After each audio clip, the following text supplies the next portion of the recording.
Alright, today I want to show you spare ribs. First thing you got to do is get yourself a nice rack of ribs. See how full of meat these are. Second thing you want to do is remove them from the plastic container they come in. Give them a good rinse. Third step, you want to remove this membrane here. It's another item that the smoker just has to break down, so if you can remove it now, it's best. Easy trick to that is grab yourself a paper towel and you can easily grab this and just pull it off as one piece.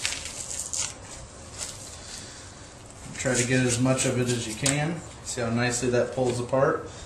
Next thing I like to do is just for ease of handling and putting them on the smoker, I like to go ahead and cut the ribs. I normally cut them into about thirds.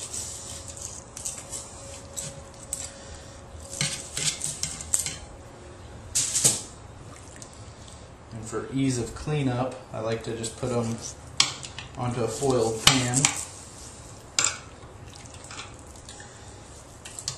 There's only 3 pieces there. Next step I'm going to do is just put a dry rub on them.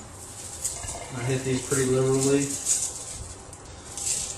mostly salt and paprika, some garlic powder, cumin, and some other spices.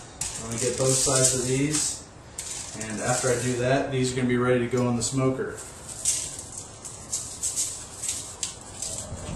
Today we're going to be smoking on a large big green egg. I've got the plate setter with the feet up, and I've got it preheated here, and I'm just going to add some wood chips using hickory, and we'll set the rest of this up with just the porcelain rack here and the V-rack, and we'll let that heat up a little bit and the ribs will be ready to go on in just a second. Alrighty, here we are. We got the ribs on in the V-rack. I'm going to go ahead and close this down. I'm going to shoot for probably about 3 hours. And for you big green egg users, I like to be about half up here on the daisy wheel and maybe about a couple fingers width down low, and that'll hold right around 250, give or take 10-15 degrees. So we'll see you here in a little bit. Alright, 3 hours later, we've been on autopilot just above 250 about the whole time, and this is what we get. Holy moly, look at those. I'm going to show you the next step inside. Alright guys, this is the next step. I'm going to make little tents out of this foil here, and what I've done is I've put about 2 tablespoons of brown sugar in each one. I'm going to lay my ribs that are looking great. 3 hours on the smoker thus far. I'm going to lay them kind of face down in these packages. I'm going to take apple juice and put a little bit of apple juice in with each one of them. Wrap them up, and then another hour and a half on the grill. I'll show you the next step. Alright, so back on the smoker. Again, we're going to be at about 250 degrees for about another hour and a half.